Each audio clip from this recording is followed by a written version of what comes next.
the wool over someone's eyes in a good way. Amy Hodapp of Pinspire is here to show us the basics of felting. So when we started thinking about this, right, there are felt elements everywhere, but none of them look as cute as the little creatures you've created. Well, thank you. Thank you very much. What's the process that goes into felting? It's kind of a unique process. It starts with wool, just roving wool that looks like this. When you buy them at the store, sometimes they're already kind of rolled up for you. Various colors, you have all kinds of options. And that's what we would look for if we're going to the store. Yes. This is the first thing we need. Yes, this is the first thing you need. You would need some roving wool.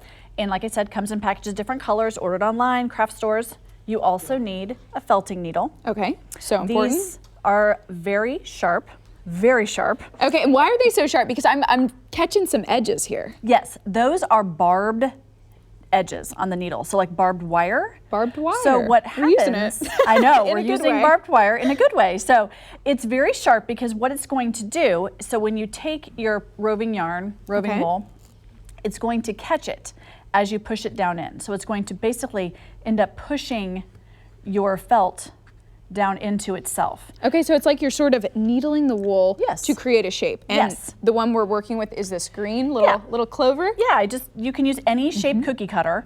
And so I gave you the bigger one because sometimes, I've learned through many accidents that, needles can be very sharp when you're poking very quickly. So what you'll need to do is you can just pull apart a piece of it. Okay. Or you can wad it up and you're gonna just shove it down in the middle of your cookie cutter. And we have it on a felting mat, which they come in different ones. You'll see mine, some of the kits that you can get, like these two things came in kits.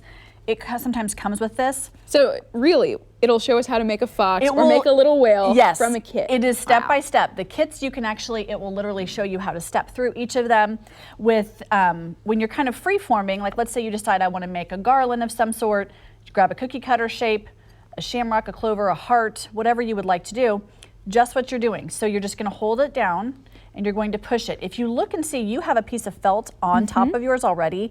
That is here because it gets caught in the mat below it.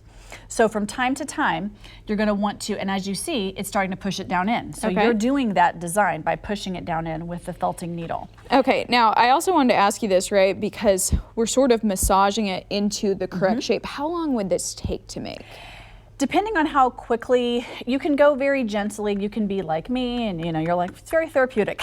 You can the one thing about crafting is that it kind of just helps you focus on one thing, and whatever's going on in your day, that's just gone. It does. It's kind of a good, good or bad energy going on. You can, use this however you like and just stab away.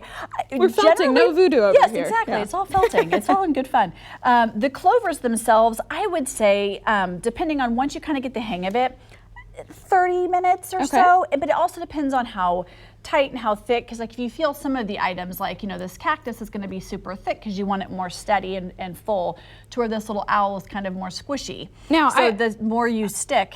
I want to ask you a little question about the owl and this guy. You did these without a pattern though. You just created those. So how did you know where to place his eyes so that it would look like an owl? How did you know where to place everything? In full disclosure, I had an owl, I just pulled up like a random owl and was like, okay, he needs some eyes. So wait, you just Googled it and kind of were not even really a felted owl, just like, okay, so how low would an owl's eyes sit? And when you add these pieces on, you're basically just grabbing whatever new piece. So I felted the gray first, and then I added the brown just right on top. Okay. So then you add more color and more color. So that way you just kind of add to it. The interesting thing is if I pulled hard enough, I could take it off if I messed up. Like if I was like, oh, his eyes are too big or too small, you can, but then you're gonna have to make sure you get it all patted back down pretty good. So felting's very good for people who may be liable to make a mistake, something like that. Yes, it's a very forgiving craft. And you can hide your little mistakes by just, I'm just gonna keep stabbing over here and stabbing over here. So when you, it's a good craft. It's not done, but when you pick it up, and you can flip it over. So as you work on it, you'd want to do that, and then you'd want to very carefully pull it up off the felt, flip over the other side as well. Well, thank you so much for introducing us to the world of felting, Amy. Thank you.